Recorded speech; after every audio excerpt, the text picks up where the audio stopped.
Elhamdülillahi Rabbil alemin. Ve salatu ve selamu ala nebina Muhammed ve ala alihi ve sahbihi ecmain. Amma ba'd.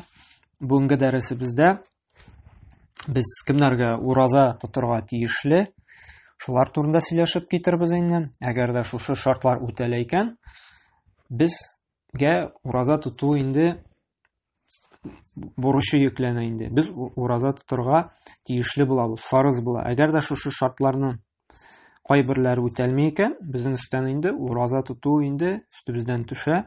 Һәм безгә инде гынаһ булмый.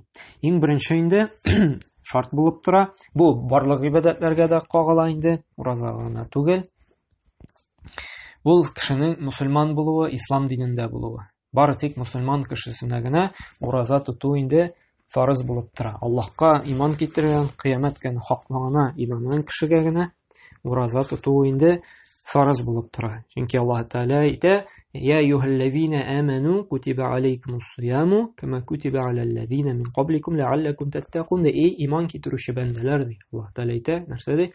Иман китерүче бәндәләр. Ягъни Аллаһка иман китергән, мусульман булган кешеләргә Аллаһ Тәгалә мөрәҗәгать итә. Сезгә хәтле булган кавемнәргә дә ураза фарыз булган кебек, сезгә дә ураза тоту ди, шушы фарыз булды ди. Бәлки сез тақвалардан булырсыз ди. Шуңа күрә бу ураза тоту инде бары тик мусульманнар гына, мусульман кешесенә фарыз булып тора. Икенче шарт булып тора: кеше балигаткә яшенә ирешкән булырга тиеш. Әгәр дә ул кичкенә генә сабый, бала икән, балигат яшенә ирешмәгән, җитешмәгән икән, бу атта аның өстеннән инде ураза тоту бурычы инде төшә. Бу фарыз булмый аңа. Моның нинди билгеләре барсың? Балиглык яшенә җитү галимнәр 4 билге чыгардылар. Әгәр дә инде касык төкләре чыга башласа, ягъни култык астына инде йоннар чыга башлый икән, бу беренче билге булып тора, кеше инде балиглык яшенә җитешкәненә инде. Һәм икенчесе, бу иракларга кагыла инде, мәни чыкса, мәни чыга башлый икән, малайларда инде бу шулай бер билге булып тора инде. Кешенең инде балиглык яшенә җитешкәненә, ирешкәненә. Һәм өченчесе, хатын-кызларга кагыла инде, кызларга әгәр дә инде хайз каны килә башлый икән, бу шулай инде билге булып тора, балиглык яшенә инде җитешкән. Һәм инде 4нче галимнәр кертә, яшь буенча әйтәләр, 14-15 яшькә иреште икән, инде 15 яшькә иреште икән, төп-төгәл әйтәләр инде, бу балигаткә иреште дип әйтәләр. Менә шушы билгеләр булды икән, кеше балигаткә ирешкән булып санала, һәм буларга инде ураза тоту фарыз була инде. Һәм 3нче шарт булып тора, кеше, шушы мусульман кешесе инде, әле беренче инде ислам динендә булса, һәм икенчесе инде балиг яшенә ирешсә, һәм 3нчесе инде үз акылында була икән, бу кешегә ураза тоту фарыз. Әгәр дә инде ул акылга заиф була икән, инде акылын җуйган кеше була икән, бу кешегә инде бу кешегә ураза тоту фарыз булмый. Чөнки Пәйгамбәр саллаллаһу алейһи әйтте, Әхмәд һәм Абу Дауд җимтында килгән хадисләрдә, руфи'a галаму ани саласа.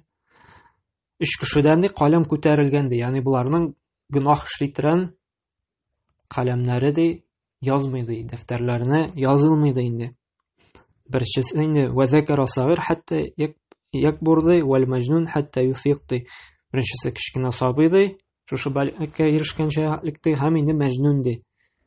Һәм дә инде акылга заиф кеше ди, шушы акылы килгәнчә ди инде. Шуңа күрә менә бу дәлил булып тора инде.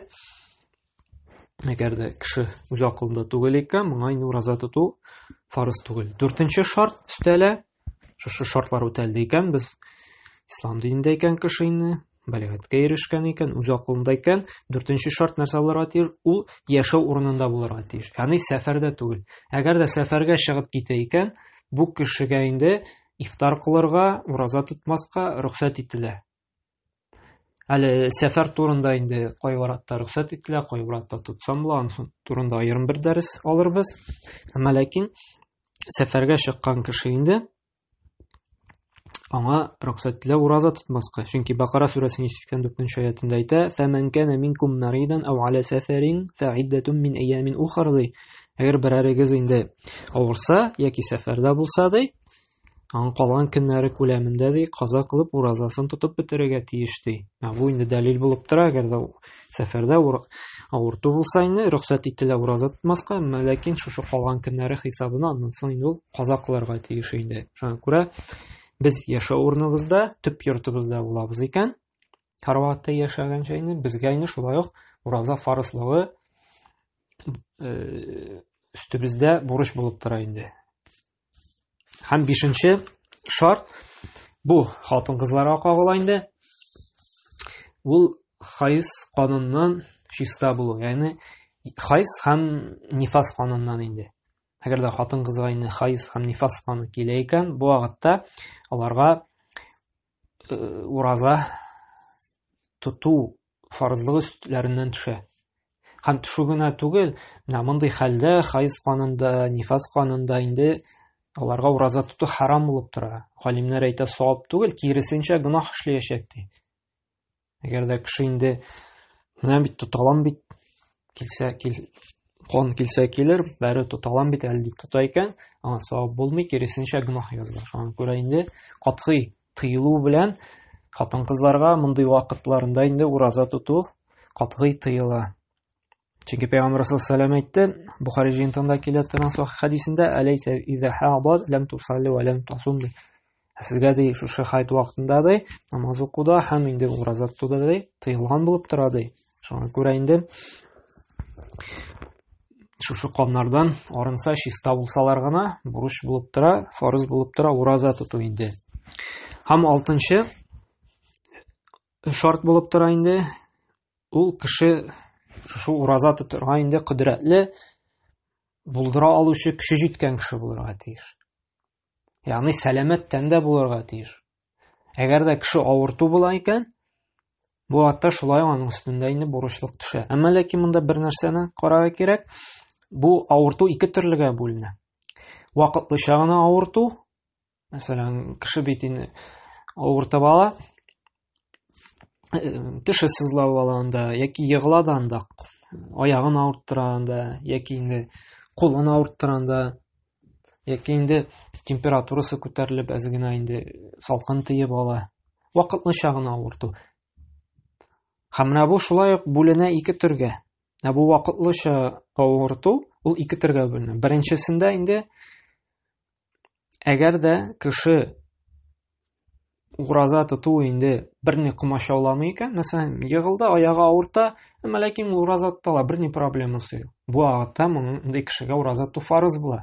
Әмма ләкин рөхсәт булса да, ни өчен? Чөнки ураза тоту моңа берни зыян да салмый. Яки аз генә анда борыны тыгылды, тамагы авыртып тора, әмма ләкин берни зыян салмый, җиңелчә генә. Бу вакытта шулай бу кешегә ураза тоту фарыз була. Әмма ләкин вакытлыча авырту икенче төрө инде. Әгәр дә инде чынлап торып инде вакытлыча, әмма ләкин инде бик каты температуралар күтәрелеп, чынлап торып инде аның инде обострение китте икән, һәм инде дарулар эчәргә кирәк, дәваланырга кирәк икән, инде шунсыз булмый икән, бу вакытта рөхсәт ителә, моның өстеннән инде бурыч төшә. Һәм шушы ничә көнне калдыра ул, мәсәлән, 5 көн авыртты икән, дәваланды, шуннан соң инде әлхәмдүлилләһ Аллаһ шифасын бирде ди, тазарды ди. Бу вакытта уразага керешә һәм калган 5 көнен инде ураза тоткач инде каза кылырга тиеш була. Менә бу булды инде беренче вакытлыча авыртуның түре инде. Әгәр дә җиңелчә генә авырту була икән, ураза тоту берни дә зыян салмый икән сәламәтлеккә, бу вакытта без ураза тотарга бурычлы булабыз. Әгәр дә инде сәламәтлеккә зыян китерә торган була икән инде, ураза тотып инде әч торып дәваланмыйчы, бу вакытта без инде ураза тоту бурычы өстебездән төшә, без инде уразадан чыгып ураза тотмыйча дәваланырга тиешбез. Икенче төре ул даими авырту. Вакытлыча гына түгел, менә була бит шундый диагноз куялар анда. Анда диабет, анда шикәр авыртуы, кайбер кешеләргә инде һәр вакытта да анда дарулар эчеп торырга кирәк, ашап торырга кирәк. Әгәр дә шулай итеп ашамый, эчми икән, хәле начарая инде, Алла сакласын, ахыр чиктә инде җан тәслим дә кылырга мөмкин. Анда Алла сакласын инде кайбер кешеләргә рак авыртулары була бит инде, анда шулай ук һәрвакытта дәваланып, эчеп, дарулар кулланып тора кирәк һәм куйганнар. Менә шундый бу вакытта инде бу кеше әгәр дә инде Рамазан аенда да, Рамазан аеннан соң да инде кыш көне дә берничек тә ураза тота алмый икән инде, гел авыртып тора икән инде ул. Бу вакытта бу кеше фидия кылырга тиеш. Ягъни һәр калган көне өчен инде, мәсәлән, 30 көн кала бит инде. Әгәр дә Аллаһ Тәгалә бар нәрсәгә кудрәтле, ул шушы һәр даим авыртуында теләсә инде дуалар кылып анда төрле дәваланып, мәсәлән, 10 көн авыртты да Аллаһ Тәгалә үзенең рәхмәтен җибәреп инде, моны дәвалады икән. Без инде һичшиксез моңа ышанабыз. Ул аннары инде калган көнен инде ураза тотарга тиеш. Әмма ләкин анда инде булмый икән, аңа инде шушы дәва килмәй икән, һәм 30 көнендә инде шушы гел авырта торган авыру белән инде дәвам итте икән. 30 көн буе инде Рамазаннан чыкты. Һәм инде белә, әле пока тазара алмый. Бу вакытта фидия кылырга тиеш инде. Ягъни калган һәрбер көне өчен бер мохтаҗны ашатырга тиеш. Ягъни калган бер көне өчен инде галимнәр әйтә, нисфу са, ярты са, ягъни килограмм ярым ризык бирергә тиеш инде. Яки ул аны өенә җыеп ашата ала инде,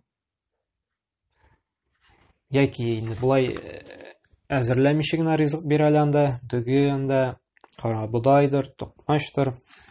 Шундый ризыклар белән инде, я көн саен инде пешереп кертәләр, алып барып бирәләр инде шул мохтаҗга. Яки инде менә ай беткәч манда бөтен 30 факирне җыя да үзенә, һәм шулай итеп инде ашата да ала инде. Бу инде мохтаҗларга калган инде. Шулай итеп фидия кылырга тиеш була. Әгәр дә ул ел буе авырта икән, моның авыртуы бетмәй икән, берничек тә дәвалана алмый икән инде, дәваланмады икән. Аллаһ Тәгалә шифа җибәрмәде икән инде. Үзенең хикмәте белән инде яхшырак белән инде. Бу вакытта инде бу кеше шулай итеп инде фидия кыла инде. Һәр көне өчен ашатырга тиеш мохтаҗларны инде. Менә шушы кыскача гына инде, бик кыскача гына вакытны алмас өчен Рамазан аена кирдек бит инде. Күбрәк гыйбадәт кылырга кирәк. Шуңа күрә бик кыскача гына аңлатып киттек. Әгәр дә шушы шартлар инде үтәлә икән инде, безгә ураза тоту инде фарыз була. Без нәһә карарга тиешбез. Әгәр дә безнең бөтен шушы пунктлар инде туры килә икән, безнең өстебездә инде бурыч булып тора, фарыз булып тора, ураза тора. Әгәр дә инде берәр пункт туры килми икән, безнең өстебездән инде бу ураза тоту фарызлыгы төшә.